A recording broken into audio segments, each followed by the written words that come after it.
Oke pemirsa LDS TV, kembali bersama saya Fairuz di Ngopi, ngobrol penuh inspirasi. Oke Pun, kita sudah ngobrol panjang nih ya Pun, dari masa kecil terus juga ke masa remaja.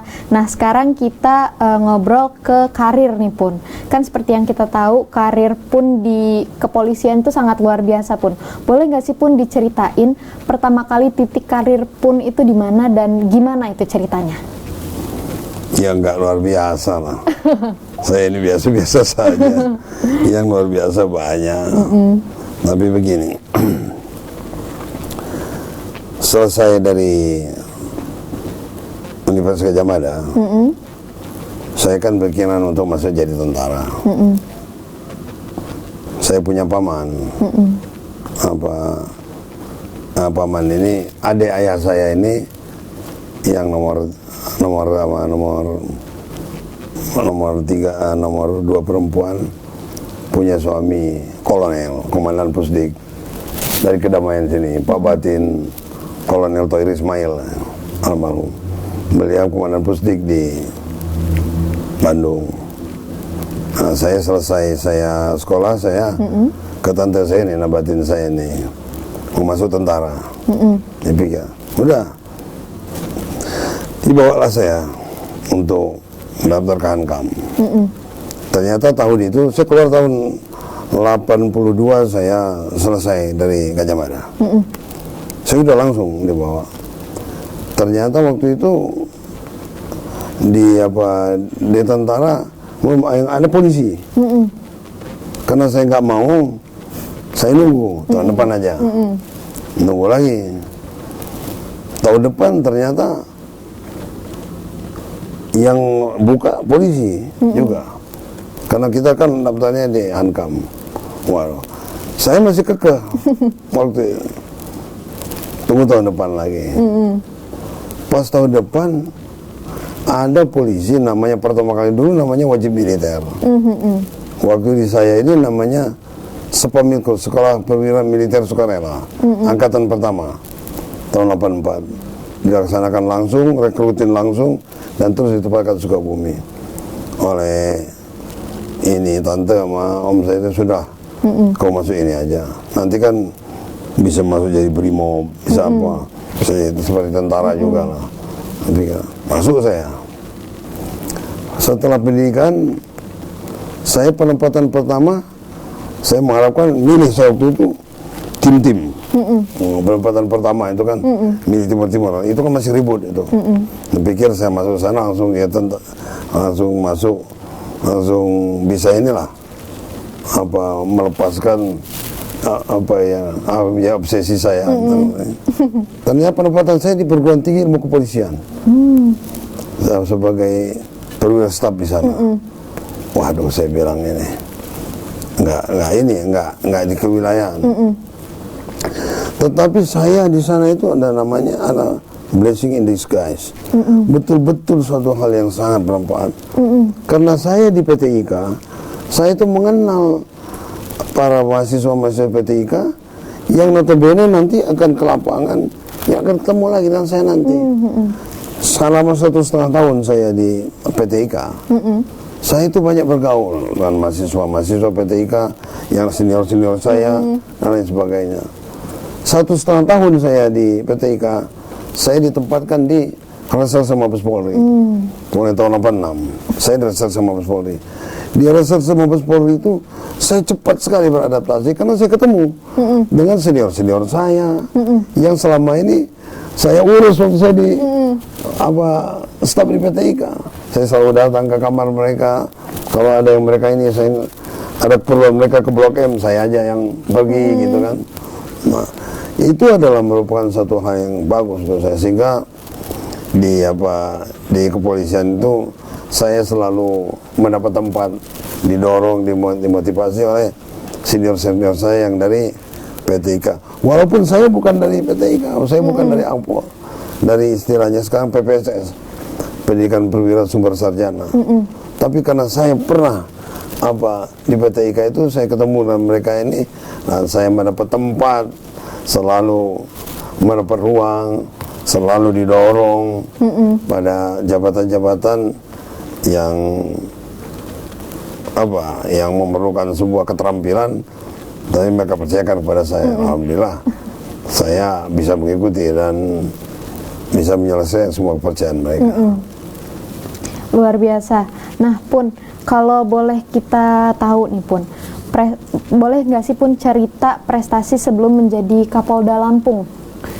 Seperti yang waktu itu kerusuhan Bali, terus juga ada di Tanggamu Sukaraja, boleh nggak Pun diceritain? Ya, jadi gini, sebuah Kapolda itu sebenarnya sebuah strata yang saya lewati.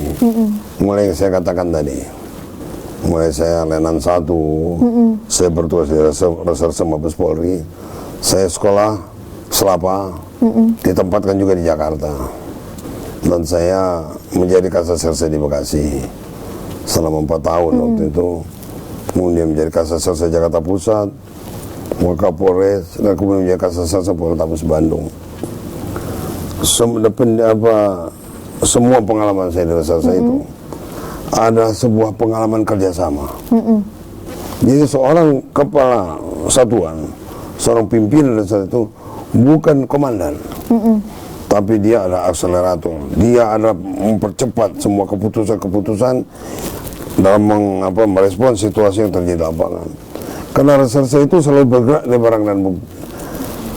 barang bukti, fakta di lapangan. Reserse itu selalu bergerak kalau ada kejadian. Begitu ada kejadian dia segera merespon. Itu Reserse kan. Itu ada kejadian langsung direspon. Dan itu hanya bisa diselesaikan dengan sebuah kerjasama. Seorang pimpinan di Reserse itu harus bisa bekerja sama dengan anak buahnya. Berarti dia harus dekat dengan anak buahnya. Bukan dia menjadi pimpinan yang lebih tinggi dari pemerintah, tapi pimpinan yang lebih aspiratif. Bagaimana? Karena dalam setiap case yang dihadapi ada pengalaman-pengalaman anak buah yang mungkin kita tidak punya, tapi kita mengambil keputusan.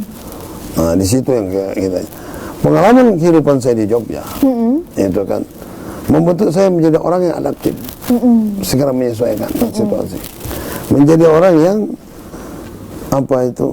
bisa ngomong, harus begitu sama anak buah, bukan menempatkan diri sebagai seorang komandan, tapi menempatkan diri sebagai orang yang memimpin.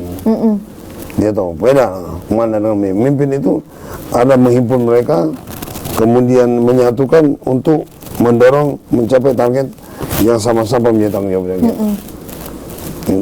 Otomatis di sana ada beberapa aspek yang satu, kita harus memahami apa yang menjadi permasalahan dia.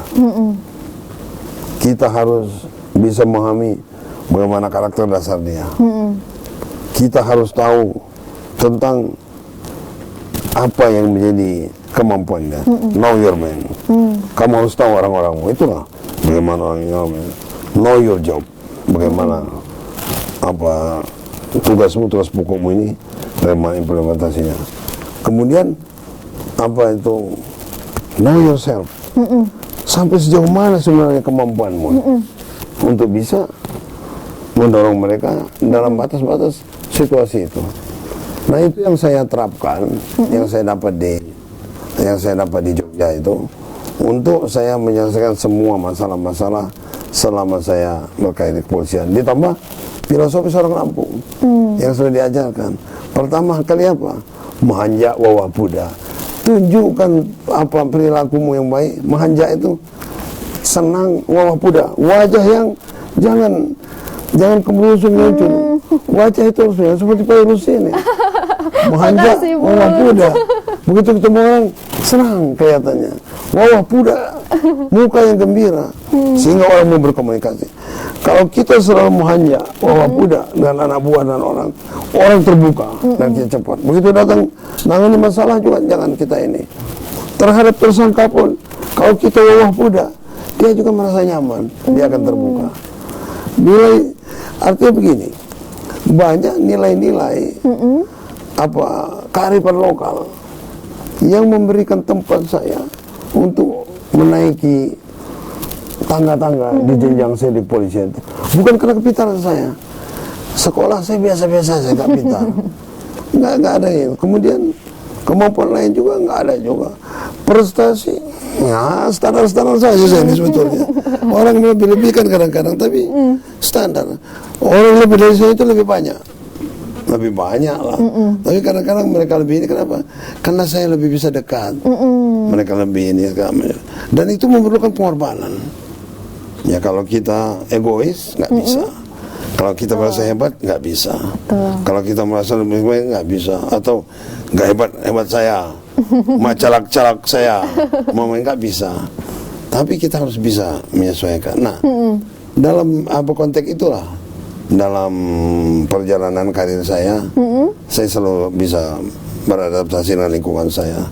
Bagaimana saya bisa menarik anggota-anggota saya untuk bekerja sama. Inti dari keberhasilan itu kerjasama. Dan kerjasama itu hati mereka harus disentuh. Hati mereka sentuh itu harus apa? Harus dengan ketulusan. Kalau kita punya kepentingan, kemudian dalam hati kita ini untuk kepentingan saya begini, setiap manusia itu punya nurani. Dia ngerti. Tapi kalau kita tulus dan kita membesarkan, saat mereka punya prestasi, kita kedepankan. Saat mereka yang punya keberhasilan, kita majukan. Kalau dia yang punya porsi, jangan kita bilang kita besarkan mereka. Karena mereka yang berperan, Allah akan membesarkan kita. Nah, begitulah. Kemudian akhirnya dalam perguliran saya, karena saya pernah Kapolres, saya pernah Kapolres Bandung Tengah, Kapolres Bandung Tengah, Kapolres Cibabar. Kapolres Cibabar waktu itu besar sekali, hampir 5 juta penduduk zaman itu kan. Dari saya Wakapolres Palembang, saya kembali lagi ke Bekasi sebagai Kapolres Bekasi saya waktu itu. Kemudian Kapolres Jakarta Barat, kemudian Kapolres Tabes Bandung, nah, kemudian Wakapolda Maluku Utara, ke Barreskrim, kemudian masuk sini. Semua itu bukan karena saya hebat dalam pendidikan, enggak. Pintar, yang pintar lebih. Anak buah saya lebih pintar semua dari saya. Semua anak buah saya lebih pintar dari saya. Tapi saya bisa merangkul mereka supaya kepintaran mereka itu bisa kita gunakan bersama untuk mencapai target organisasi kita ini. Sampai saya akhirnya ditunjuk untuk menjadi Kapolda Lampung. Pertama saya jadi Kapolda Lampung, tentu saya petakan dulu. Ini kampung saya. Betul. Karena ini kampung saya tidak ingin cacat di kampung saya. Saya udah puluhan tahun di kampung orang lain, ngurus keamanan, ngurus masalah penegakan hukum. Nah, tentu saya ingin menutup sejarah di kampung saya ini dengan baik. Nah, dan yang saya sampaikan ini bisa dicek. Nah, sekarang kan manusianya masih banyak, orang-orang yang mantan anak buah saya masih ada, pejabat-pejabat utama masih ada. Nah, ya saya berusaha untuk bekerja sama dengan mereka dalam rangka mengelola keamanan di Polda Lampung ini dengan kehebatan-kehebatannya mereka, bukan kehebatan saya. Ya kan, saya siapapun yang duduk, kalau bisa mengelola kehebatan mereka, apa hebat. Saya berusaha untuk mengelola kehebatan, pengalaman dari anggota-anggota Polda Lampung yang memang selama ini sudah hebat. Saya dituju untuk memimpin agar pengelolaan ini bisa berjalan dengan baik di dalam periode saya. Alhamdulillah. Artinya dengan beberapa langkah-langkah kerjasama saya bersama masyarakat, inspirasi dari anggota, aspirasi dari anggota, kemudian jadikan di sisi saya. Jadi keputusan saya sebagai Kapolda itu adalah aspirasi anak buah, saran-saran mereka, semua itu dari mereka, yang pintar dari mereka. Tapi saya komandan, saya memutuskan, ini begini. Tapi apa? Mereka yang punya aspirasi, mereka yang punya pengalaman, mereka yang tahu letak ujung-ujung yang ada tentang keamanan di Taman Lampung. Bukan saya orang Lampung, tapi mereka yang bergelut sehari-hari. Reserse itu yang bergelut para Kapolsek. Nah, di situlah saya kerjasama untuk memimpin mereka. Bantu saya dengan kelebihan kehebatan kalian ini, bantu saya. Nah, itulah saya kemarin waktu itu bisa menggulirkan kebijakan Kapolri. Alhamdulillah dengan secara maksimal bisa saya lakukan. Luar biasa. Pun boleh nggak kita tahu Pun siapa sih sosok inspirasi Pun dalam menjadi seorang pemimpin, ada nggak Pun inspirasi, sosok yang menjadi inspirasi? Kalau saya kakek saya. Oh, luar biasa. Saya, karena saya kecil saya ikut beliau, kakek saya, seorang pejuang, seorang ini, dan saya mengadop, saya menerima, kemudian saya meminum air pengetahuan yang selalu disampaikan, kearifan-kearifan lokal, kebaikan-kebaikan, banyak hal misalnya kan, yang sebagaimana saya katakan tadi, kalau kita sebagai pemimpin, datang, pemimpin bukan minta orang datang, tepas, nanti ditepuk, berikan penghargaan, tanya masalahnya, sudah itu korban kita. Nah itu tidak banyak saya itu, bukan seperti orang lain punya kepintaran, punya pengalaman hebat, punya titel doktor, punya ini, enggak. Saya enggak punya itu. Tapi saya hanya memegang kearifan lokal yang sampai kakek saya, datangi, sentuh, apa masalah mereka, bantu, tolong, gerakkan, dan kerjasamalah. Terus apabila saat ribut, beri kesempatan mereka dan katakan kepada pimpinan bahwa mereka yang berhasil, mereka yang mendapatkan kebatasan, mereka akan bergejolak karena tahu mereka dihargai hasilnya, bukan mereka yang punya keberhasilan kemudian kita maju ke depan nempuk dada kita, enggak. Nah, gitu kira-kira begitu. Nah itulah saya. Oke, luar biasa. Pun terakhir, boleh nggak sih cerita prestasi setelah pasca Purna Bakti Kapolda Lampung? Boleh nggak cerita karirnya Pun atau prestasinya? Kalau setelah saya Kapolda ya apa prestasinya? Saya mulai mengabdikan diri kepada masyarakat untuk lebih dekat, untuk untuk bisa lebih berperan dalam keluarga besar saya yang selama ini jarang saya sentuh. Mencari dulu hubungan-hubungan kekerabatan saya yang dulu ditinggalkan kakek saya. Saya waktu kecil ini sering dibawa kakek saya ke seluruh Lampung ini. Artinya ada kekerabatan saya yang dulu sudah dibina ratusan tahun, putus karena saya sekolah. Ayah saya banyak berkarir di Sumatera Selatan. Jadi setelah saya Purna Bakti, saya mencari lagi dan ketemu. Begitu mereka saya datang, langsung mereka berkata, cucunya pengarang kami rumah, iya. Waktu saya kecil dulu saya kesini, saya kecil ke seluruh tanah Lampung saya. Jadi menyentuh hubungan-hubungan historis yang dulu sudah ada untuk saya bulatkan, untuk nanti saya wariskan sebagai legasi kepada anak keturunan saya nanti, bahwa kalianlah bagian daripada masyarakat yang guyup di tanah Lampung ini.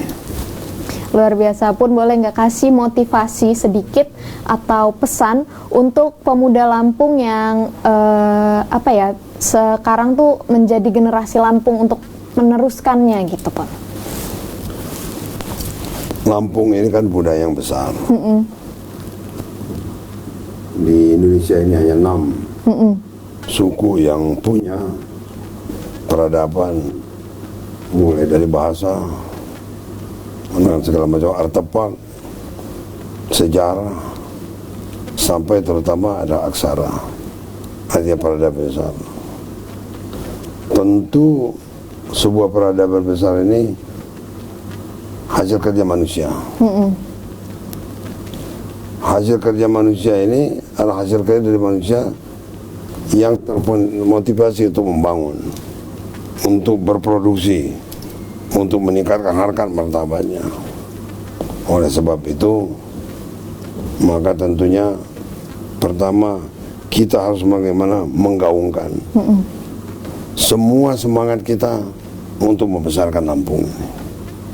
Lampung ini saya, adik-adik kita yang selama ini aktif mengatakan sang bumi Lampung. Memang Lampung ini sang bumi Wajuai, betul, sebagai sebuah bumi yang hidup dua buah subkultur dari kultur Lampung. Tapi sang bumi Lampung ini dihuni oleh masyarakat Lampung yang satu. bekerja samalah dengan baik, bersatulah, saling dukunglah, setawitan bergandengan tangan, suyunan saling setulungan saling nolong, sanggupan saling membanggakan, dan apa yang harus diinginkan, sehurian kartu, saling menghidupkan kartu. Jangan pernah kalian berusaha untuk mematikan kartu di antara kalian. Ini karena Lampung, masyarakat Lampung. Sehingga apa? Sehingga Lampung itu hidup terus dan akan menggetarkan Indonesia sebagai salah satu provinsi yang syarat dengan kebanggaan-kebanggaan Lampung. Dan itu harus daripada masyarakat Lampung. Putra Lampung. Putra Lampung itu bukan berarti harus orang Lampung asli. Pak Eros putra Lampung. Hidup Lampung banyak.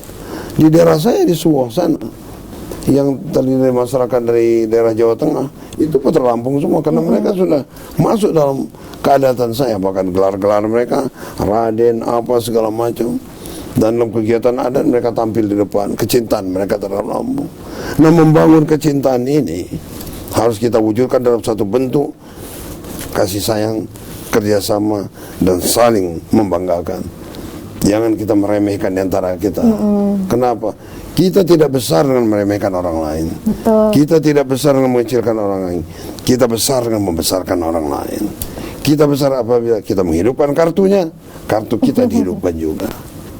Iya, kita akan break sebentar, tetap di Ngopi Ngobrol Penuh Inspirasi.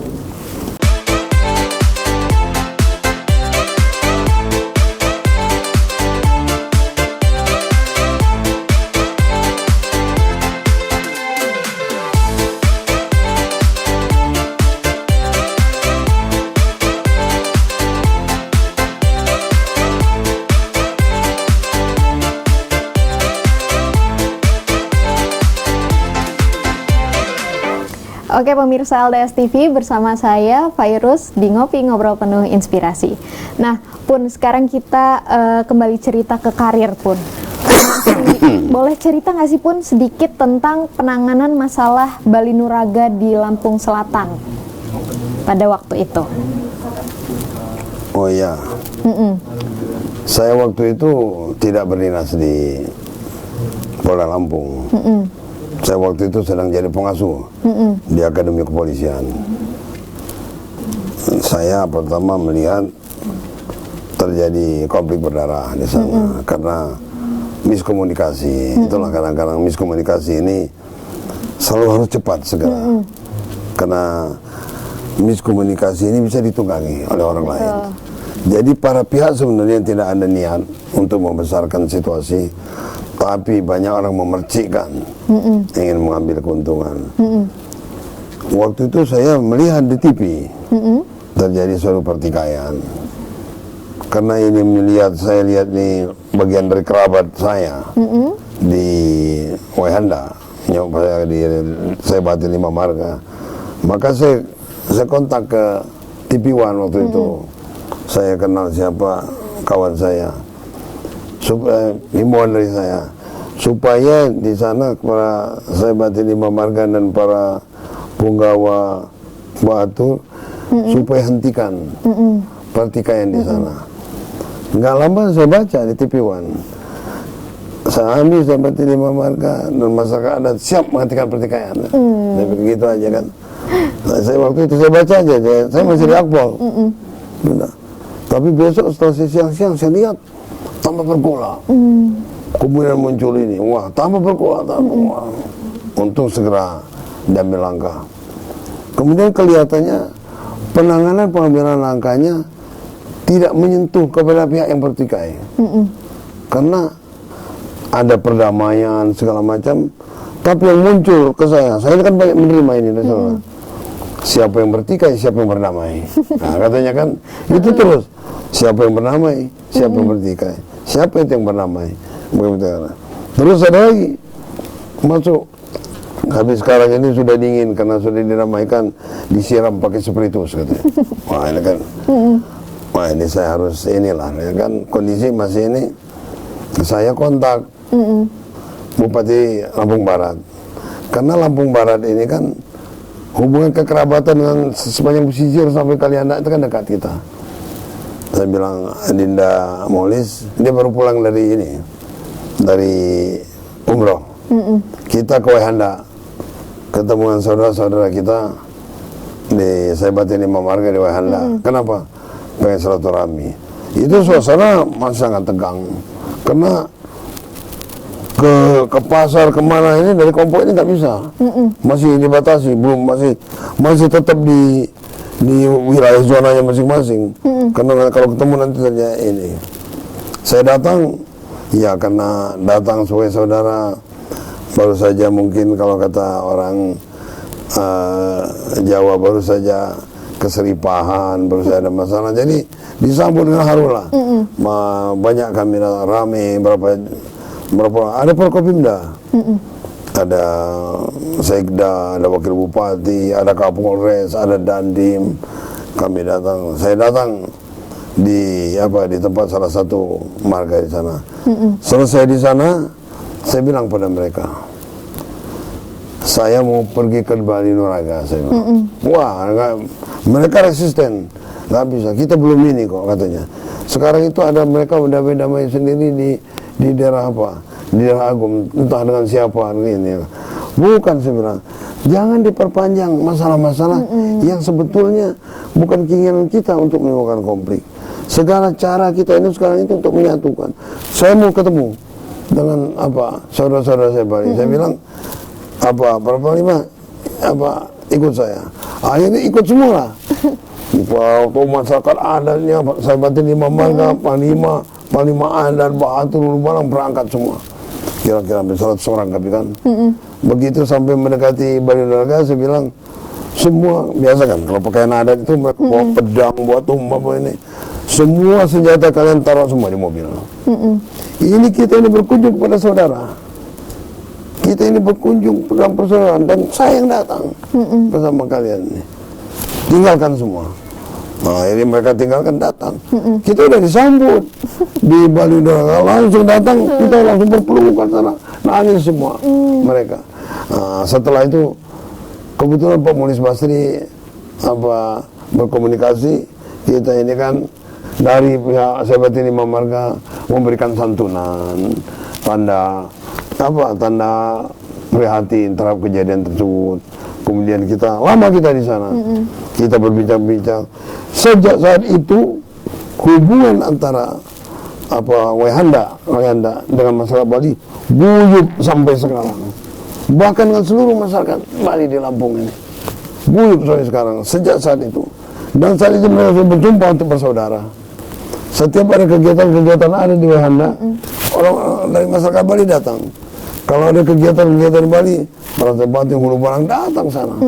Di hubungan ini adalah hubungan yang memang berlanjut dan itu adalah sebuah pelajaran bahwa kita itu harus sama-sama menahan diri.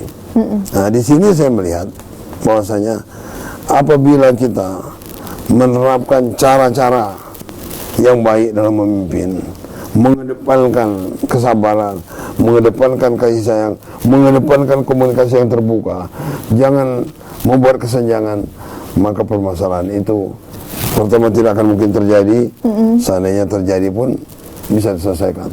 Sampai sekarang antara masyarakat Lampung, masyarakat Bali, saya ke mana-mana, ke masyarakat Bali itu langsung sebagai saudara.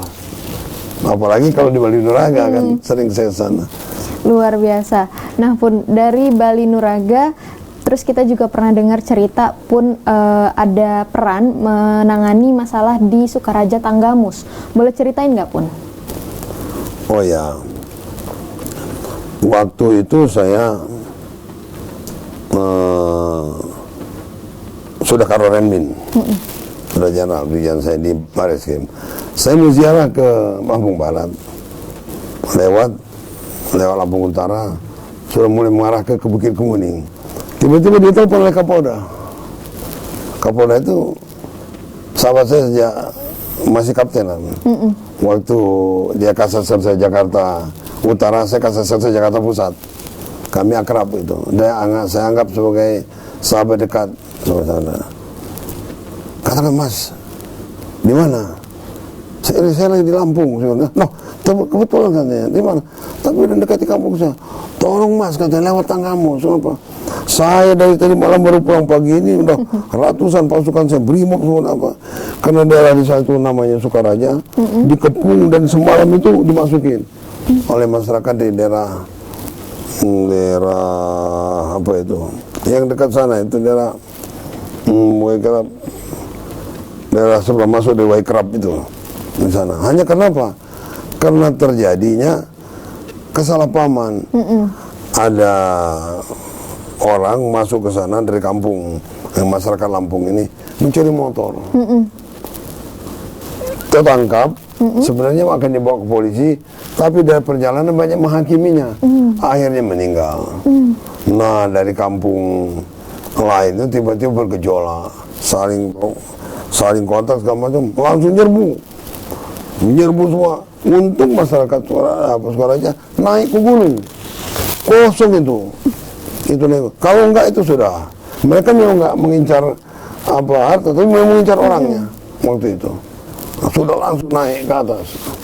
Itu akhirnya Kapolda semua di Dandim, Kapolres semuanya, Danrem. Akhirnya saya balik, langsung saya temui wakil-wakil panglima saya di sana, para batur. Gimana kejadian? Mereka jelaskan, ini ada saudara kita dihakimi. Kita belum tahu. Mereka belum tahu bahwa itu karena ada masalah tersebut kan. Nah, saya terima siapa? Oh, ini daerah ini. Daerah saya agak lupa itu, tapi kerabat dari Kepolisian Penang yang ada di sana. Ada beberapa kampung. Saya datang bersama Kapolres, bersama Dandim, datang kumpulkan tokoh-tokohnya, raja-raja kepala sukunya, semua saya bicara. Setelah sedikit terjadi pengungkapan kesedihan segala macam, akhirnya saya putuskan permasalahan ini tidak boleh diperpanjang. Permasalahan ini sudah dibawa ranah hukum. Saya datang sana untuk menyelesaikan, dan kalian harus percaya masalah ini akan diselesaikan secara hukum, dan kita akan datangi di mana tempat korban, harus ada ambil langkah recovery. Saya datang bersama Kapolres, bersama Dandim, terus ada juga dari Pemda. Ketemu, begitu melihat saya, itu mereka nangis semua. Aduh, nah ini kan nangis itu. Menunjukkan rasa duka citanya. Akhirnya kita sepakat semua akan kita selesaikan. Semua kerugian-kerugian akan segera diselesaikan. Yang di Sukaraja juga, yang sudah dirusak-rusak segera, orang-orangnya bisa turun kembali, dijamin tidak akan terjadi apa-apa lagi. Kemudian Bupati segera mengambil langkah-langkah untuk mendukung apa-apa yang selama ini dibutuhkan oleh masyarakat supaya terjadi perdamaian. Akhirnya terjadi perdamaian. Itu masih nangis. Tapi kenapa? Antara lain yang saya agak ternyuh. Salah satu yang menjadi ininya di kampung itu nangis terus. Kenapa? Dia bilang, bahasa Lampung, Kimawan uli hijau mak peniakan beliau ngalas midija. Artinya begini, kalau tidak ada kejadian ini, tidak raja saya ini datang nih menampakkan kakinya ke rumah kami ini. Jadi bagi dia juga itu adalah suatu hal yang ini juga. Tapi ini sudah takdir lah, sudah. Saya perlu. Itulah cara kegerapan tanah Lampung. Kita ini kan segala macam komunikasi, dan saya selalu sambangi. Kemudian besoknya bertemu Forkopimda, nggak lama saya dikasih tahu sama Mas Heru, udah selesai, Mang. Selesai cepat. Sehari aja selesai. Itulah cara kita memakai kearifan lokal. Sama seperti Bali Nuraga yang sudah mulai kan memuncak, selesai. Banyak hal-hal yang bisa kita selesaikan dengan apa? Dengan satu kasih sayang dan keguyuban yang tulus, tapi tulus ya. Kalau kita interest untuk kepentingan, pencitraan, ini segala macam, manusia itu punya hati nurani yang bisa menangkap ketulusan seseorang. Itu akan ini. Luar biasa. Nah Pun, kalau dari cerita-cerita Pun tadi, terus kita juga pernah dengar Pun pernah dipanggil presiden. Nah, ya. Boleh cerita nggak sih Pun, itu kasus apa? Saya minum dulu ya. Boleh Pun. tahun 95, saya Kasat Bekasi. Itu suatu hari ada kejadian. Dua orang anak di bawah umur 11 tahun. Seorang ibu rumah tangga di daerah Cimatis itu diperkosa oleh 11 orang. Harta bendanya diambil, diperkosanya digilir oleh 11 orang itu. Tapi untung waktu itu begitu saya mendengar itu, walaupun dari jauh, saya langsung ke TKP dengan Kapolsek Pondok Gede waktu itu, sekarang Irjen Gagas Suseno. Kami langsung ke TKP, kami sudah langsung identifikasi, kemudian mulai melakukan langkah-langkah penyelidikan. Tidak lama setelah itu, 96 itu ya, 96 itu Praspa. Praspa dari Akademi Kepolisian di Istana Negara. Saat itu Presiden Soeharto menyampaikan dalam pidatonya tentang masa kaman seperti kejadian di Bekasi, itu segera harus diungkap. Itu ada kejadian begini segala macam. Kemudian hari Seninnya itu ada di banner Kompas, Jakarta menangis katanya. Katanya apa? Karena bahwasanya ada kejadian orang kecil di wilayah Bekasi tidak tanggap polisi. Kalau kemarin ada seorang jenderal dalam tempo 1x24 jam bisa ditangkap, seorang Kapolsek jadi korban daripada kejahatan langsung ditangkap, bergegas. Tapi ini katanya sudah berapa hari di Bekasi sana, wah langsung bergejolak lah.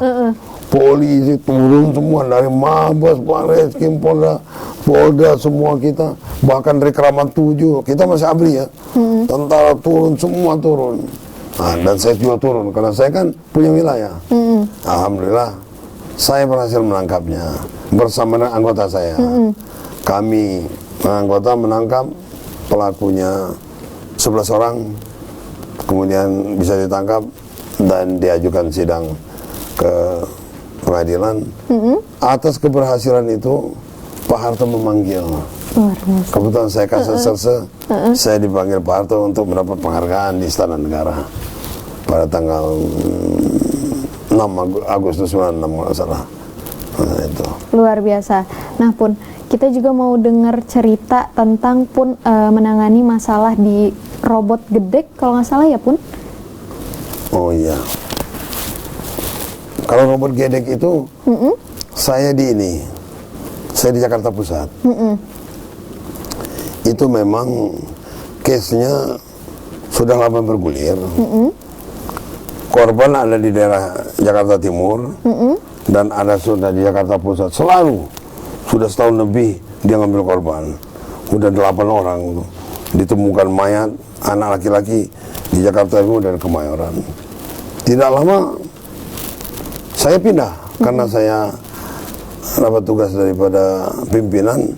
Selesai pengungkapan yang kasus saya di Bekasi, saya dapat penghargaan itu. Saya dapat promosi jadi Kasat Serse Jakarta Pusat. Saya waktu itu saya ingat dipanggil oleh Karopers. Dia bilang, Pernong, itu Jakarta Pusat itu harusnya mayor katanya. Anda masih 1 tahun lagi untuk naik, itu masih belum. Tapi Anda diminta ke sana. Artinya ada hal yang harus Anda selesaikan. Kalau kamu memang bagus katanya, kamu bisa ungkap.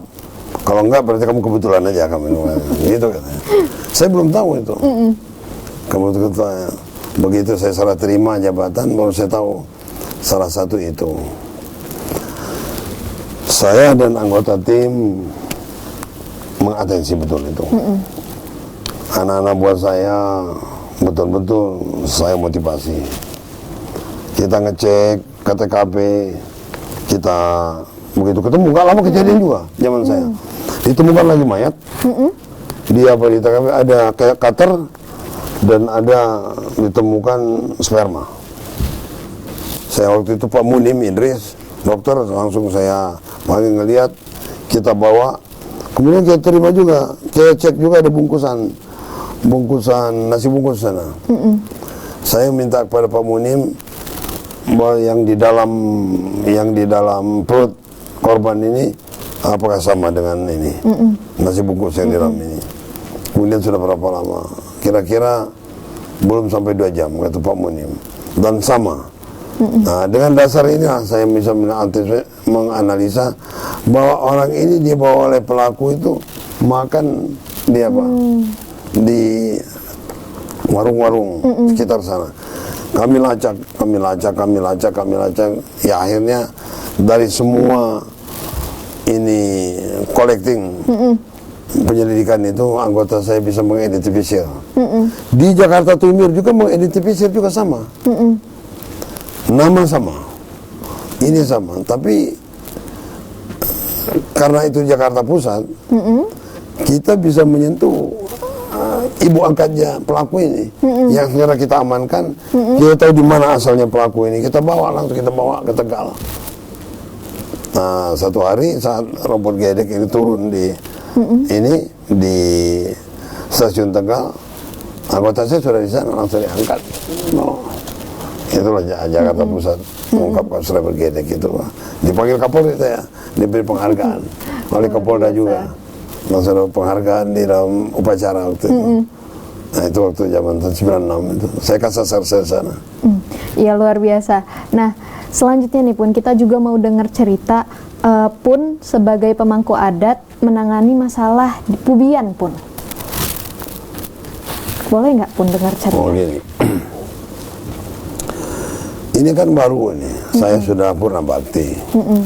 Tapi saya ini punya kedekatan. Saya ini menjalin persaudaraan. Kalau di dalam Lampung Wali, Akun Wali. Di Lampung Tengah saya punya 7 penyimbang, 8 penyimbang wali saya. Di Lampung Utara beberapa pori-pori saya. Di Lampung Timur, kalau di masyarakat saya bahas pesisir ini kan memang mereka adalah punya hubungan darah keluar dari skala berat semua. Mereka sepanjang melengkapi mulai dari pesisir barat, Tanggamus, Pesawaran, Pringsiu sampai Kalianda. Itu orang yang punya hubungan darah. Jadi jelas kedekatan itu karena membina, memelihara sebuah hubungan ini. Tapi di wilayah di wilayah Kepenyimbangan, saya banyak saudara.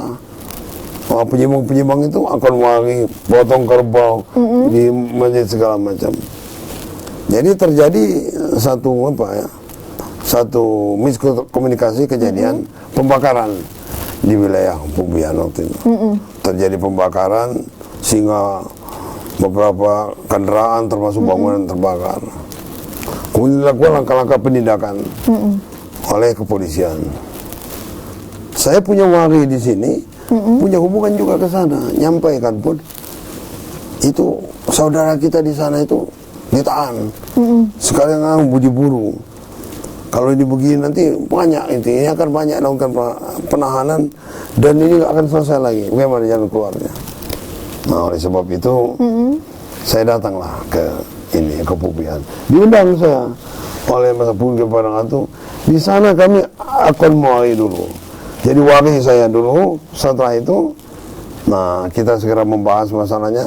Saya ke Polres, mengkomunikasikan juga dengan Bupati, supaya ada langkah-langkah recovery, serta harus ada perdamaian yang baik, supaya ke depan terjadi penyelesaian, ada solusi, dan tidak berkepanjangan. Alhamdulillah, setelah itu ada langkah-langkah tindak lanjut. Ini kan sudah saudara saya nih mereka ini. Jadi saya kenceng terus nih ke Kapolres. Kapolres saya kebetulan mantu saya. Ya kan? Kapolres saya kebetulan mantu saya. Saya selalu ingatkan sama dia. Mereka ini saudara saya, saudara kan wali.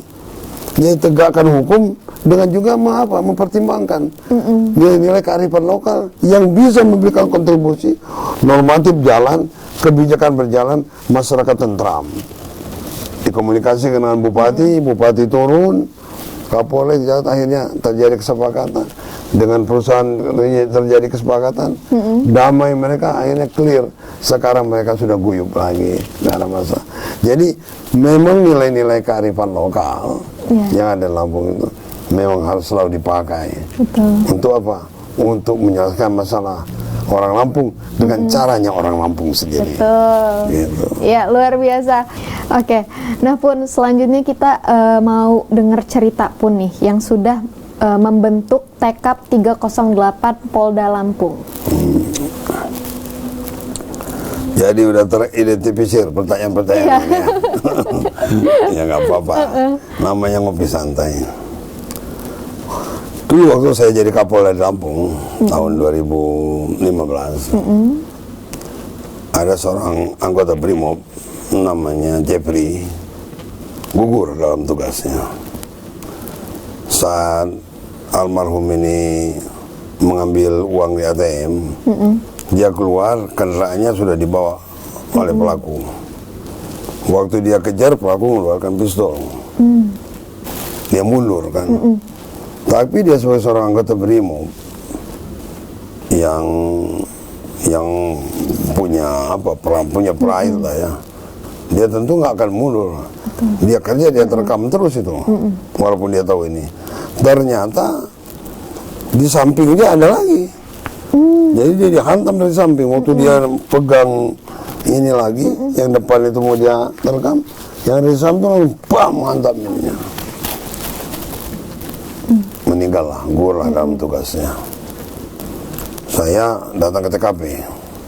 Nah, segera kita ngambil langkah, kumpulkan, kita membentuk beberapa tim lah waktu itu. Ada 10 tim. Tim TKP, tim yang menyelidiki pelaku-pelaku, tim yang pergi ke rutan-rutan, tim yang pergi ke ke tempat cepu-cepu lain, kira-kira 10 tim. Karena kita melihat dari CCTV selintas, walaupun nggak kelihatan nih, selintas. Kemudian saya minta juga supaya semua CCTV sepanjang jalan ini dicek. Mungkin kita mendapat ininya. Dan setelah itu saya minta 1 kali 24 jam 10 tim ini harus melaporkan saya. Sudah selesai. Itulah saya bilang, reserse di Polda Lampung ini reserse yang handal. Mereka punya pengalaman yang bagus. Kanit-kanitnya, jatan ras itu baik. Setelah saya evaluasi di 1 kali 24 jam mulai mengerucut, mulai menemukan titik-titik terang. Saya bersama Wakapolda Tibuni Tampoy dan Kapoltabesnya Pak Nugroho waktu itu. Waktu itu Wadan Kobrimob yang sekarang jadi Dan Kobrimob itu sudah datang mengatakan ini kan anggota Brimob yang gugur. Dari semua masukan-masukan itu, akhirnya kita mempunyai beberapa opsi. Kemudian digeser penyelidik untuk memastikannya. Sekitar jam 2 malam, Kapolres kontak saya. Ada info, saya datang. Kemudian dijelaskan lah, info terakhir dari anggota begini-begini segala macam. Hanya tinggal apakah kita tunggu besok, apakah ini. Saya bilang, nah itu ya. Peranan leader itu sebenarnya di sana. Pada situasi-situasi kritis. Kalau ini pengungkapan ini adalah hasil kerjasama, hasil kehebatan anak buah saya, hasil pendeteksian anak buah saya, hasil pendeteksian daripada reserse di lapangan. Tapi pada titik terakhir itu, mau kapan diberangkatkan, mau kapan ditindak, itu komandan yang pegang. Sekarang juga, tidak usah tunggu besok, sekarang. Kumpulkan mereka, berangkat, jam 2 malam, kita berdoa, berangkat. Jam 6, jam 5 subuh sudah masuk. Tertangkap semua. Satu pelaku bisa tertembak. Barang bukti ada, alat digunakan ada, semua lengkap. Jadi motor dapat, senjatanya dapat, kemudian 480-nya penerangannya dapat, pelaku dua-duanya dapat. Itu oleh ini kan terungkap. Kemudian dengan keberhasilan itu, saya anggap ini sebuah keberhasilan yang harus punya nilai monumental. Tanggal 30 bulan 8 itu, kemudian saya panggil Kanit Resmobnya, waktu itu Ruli namanya, dia di Jambi.